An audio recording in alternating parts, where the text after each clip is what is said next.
12 years after Malaysia Airlines Flight 370 disappeared over the southern Indian Ocean, the search is back on. New analysis has narrowed the likely crash zone, raising the possibility that this could be the last attempt to uncover what happened. The special sea exploration company Ocean Infinity officially restarted the search for MH370 in late December 2025. This isn't a wide check-everything plan like the ones from before. It is specifically aimed at a certain spot on the seafloor. After years of research and data analysis, the mission focuses on a newly discovered area in the southern Indian Ocean. The company's main ship, the Armada 8605, reached the search spot in early January 2026, loaded with underwater drones.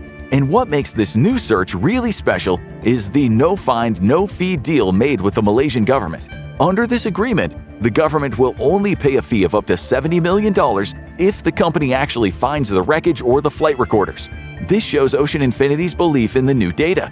Using the calmer weather of the southern summer months, the team plans to revisit sections of the area that were previously missed or deemed too difficult to search. On the night of March 8, 2014, Malaysia Airlines Flight 370 moved onto the runway at Kuala Lumpur International Airport, bound for Beijing. On board were 227 passengers from 14 different countries, along with a crew of 12. For the first 40 minutes of the flight, everything was completely normal. The airplane climbed to its normal flying height of 35,000 feet. Communications with air traffic control were normal. At 1:19 a.m., as the plane was about to leave Malaysian airspace and enter Vietnamese control, the last words from the cockpit were uttered: "Good night, Malaysia 370." And then the plane made a sudden turn. Seconds after that last radio message, the plane's transponder was turned off on purpose. The airplane disappeared from the screens of air traffic controllers. However, military radar told a much more sinister story. Instead of going toward Beijing, the plane made a sharp, quick left turn. It flew back across the Malay Peninsula, went around the tip of Sumatra, and headed northwest toward the Andaman Sea. It finally disappeared from military radar range at 2:22 a.m., far over the ocean with no radar and no radio contact. The world thought the plane was gone, but hidden signals left a trail across the sea. A small satellite data unit on the airplane kept working. For the next 6 hours, it automatically sent handshakes or pings to a satellite circling over the Indian Ocean. By studying the time it took for those signals to travel, scientists figured out that the plane had turned south and flown thousands of miles. The data showed the flight ended when the plane ran out of fuel and fell into the water near a curved line on the map called the Seventh Arc. Over the years, ideas have ranged from a catastrophic failure to a ghost flight where the crew and passengers passed out from a sudden loss of oxygen. Some investigators have pointed to the captain, noting that a home flight simulator he owned had a deleted flight path that ended in the southern Indian Ocean. Yet without the wreckage, none of these ideas could be proven. The official 2018 report said the plane was turned on purpose, but investigators admitted they simply didn't know who did it or why it happened. In the years after the disappearance, pieces of the crash started to show up on faraway beaches. For an aircraft of this size, investigators expected hundreds of fragments. Instead, fewer than 30 pieces have ever been confirmed. The small number tells investigators something unsettling. Most of the plane didn't break apart at the surface. The first major piece was found in July 2015 on the shores of Reunion Island, a French area near Madagascar. It was a flaperon, a part of the wing used to control the plane's roll and lift. A special number inside of the piece proved that without a doubt, it came from MH370. This find was the first real proof that the plane ended up in the Indian Ocean. After this, other pieces started washing up in Mozambique, South Africa, Tanzania, and Madagascar. These included parts of the engine cover, a horizontal stabilizer, and pieces from inside of the cabin, like a closet door and parts of a seat. The Indian Ocean's currents play a critical role in interpreting the debris. Unlike the Atlantic or the Pacific, currents here are shaped by seasonal winds that change direction throughout the year.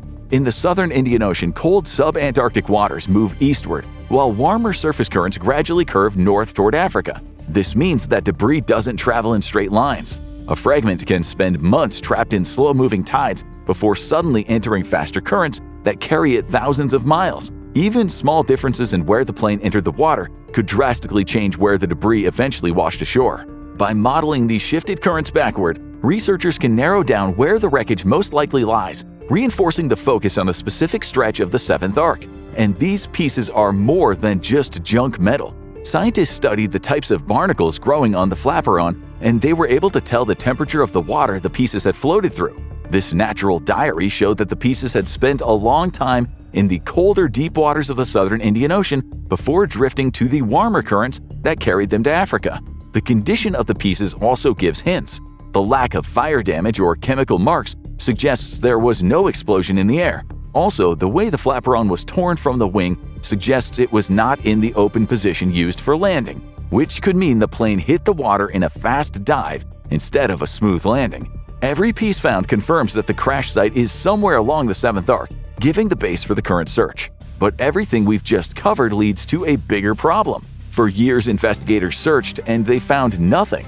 Between 2014 and 2018, more than $150 million was spent on the search for MH370, making it the most expensive ever. Despite all this work, nothing was found. This failure wasn't because of little effort, but because of the huge size and the tough conditions of the search area. Huge underwater mountains meant the search was extremely difficult. The southern Indian Ocean is one of the most far away and harsh places on the Earth. The search area sits right in the roaring 40s, a zone famous for steady, strong winds and waves that can reach the height of a 4-story building. Below the surface, the ground is even harder. The seafloor is full of giant underwater volcanoes, deep holes, and sharp ridges. In some places, the water is 19,000 to almost 23,000 feet deep. Earlier searches used towed sonar tools or long cables pulled behind a ship. Because these cables were miles long, they were hard to move. If the plane crashed behind an underwater mountain, the sonar waves would bounce off of the top, leaving the area behind it hidden. It is possible the search ships passed within miles or even directly over the wreckage without ever seeing it. Another major limitation of earlier searches was the assumption about the aircraft's last moments. Many search models were built on the idea that MH370 continued on autopilot until fuel exhaustion, flying in a relatively straight line. This produced a broad search corridor, but it left little room for small deliberate changes near the end of the flight. Even a brief manual input, a shallow turn, a controlled descent, or an attempt to avoid severe weather could have shifted the crash site by tens of miles. In terrain as complex as the southern Indian Ocean seabed, that matters. The difference of just a few miles could place the wreckage behind a ridge, inside of a trench, or in a sonar blind spot that earlier equipment simply couldn't see. There were also practical limits. Ships only could operate during certain seasons, weather frequently forced pauses, and search vessels had to balance speed with coverage. In some areas, sonar scans were spaced wider than ideal to cover more ground quickly. These compromises were unavoidable at the time, but they left gaps. The current mission is designed specifically to return to those gaps, armed with better maps and far more precise tools. The 2026 search is completely different because of two big improvements: better data planning and stronger robot technology.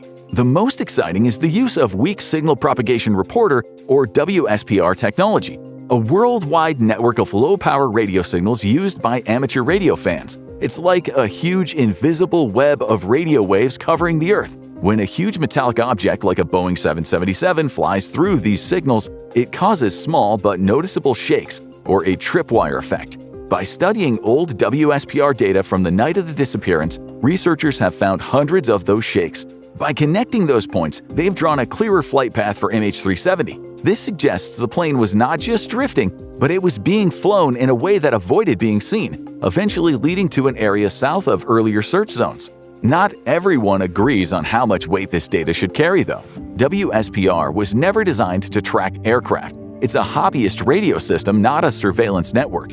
The signal disturbances it records are extremely subtle. Critics argue that weather patterns, ionospheric conditions, or even unrelated aircraft could have potentially produced similar shakes. And because of that, some aviation experts warn against using WSPR as a standalone solution. They argue that it should only be used as a supporting layer of evidence, combined with satellite data, drift modeling, and radar records.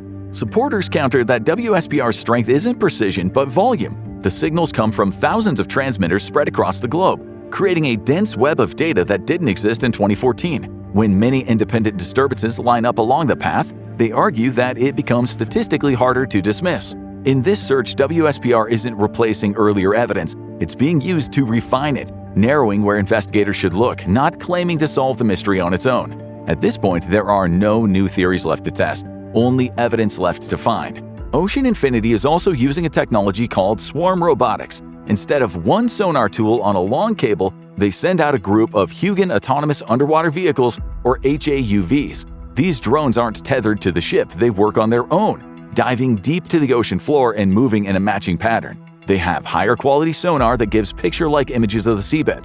Because they can fly so close to the bottom and move around obstacles, they can look into the shadows that stopped the earlier missions. These drones can process data using onboard AI, which can tell the difference between a natural rock and a man-made thing like an airplane wing with amazing accuracy. Finding the main wreckage would do more than just solve a mystery, it would provide the real truth of what happened in the cockpit, and the condition of the plane will be the first big clue. If the main body is mostly intact, it suggests a controlled landing, where someone tried to set the plane on the water. If the plane is broken into thousands of pieces scattered across many miles, it confirms a fast, straight-down dive. The most important things to recover are the 2 flight recorders. Even after 12 years, the memory inside is probably still in good condition. The flight data recorder would reveal the aircraft's exact condition, engine performance, fires, or electrical failures. The cockpit voice recorder, which only keeps the last 2 hours of sound, could capture the flight's last moments, including who was in the cockpit and what was said. Finding the plane could also stop the ideas that surround MH370 for over 10 years. It would end the guesses about the plane being stolen or taken to a hidden base or shot down. For families, this search has never really been about theories or technology. For more than a decade, they've lived without certainty. No wreckage site, no conclusive report, and no place to grieve. Many families have described the loss as an open wound, one that never healed because the question of what happened was never answered. Finding the wreckage would not undo the loss, but it would end the waiting. It would turn a disappearance into a confirmed tragedy, allowing memorials, investigations, and remembrance to finally move forward. For some families, it would allow them to have a resting place for their loved ones. For the flying industry, it would mean the chance to make new safety rules so a plane can never disappear like this again. And now the search has entered its most focused phase yet. Ocean Infinity's vessel, the Armada 8605, is operating in the southern Indian Ocean during the narrow window when conditions are the least hostile. The mission will continue only as long as weather, equipment, and operational limits allow.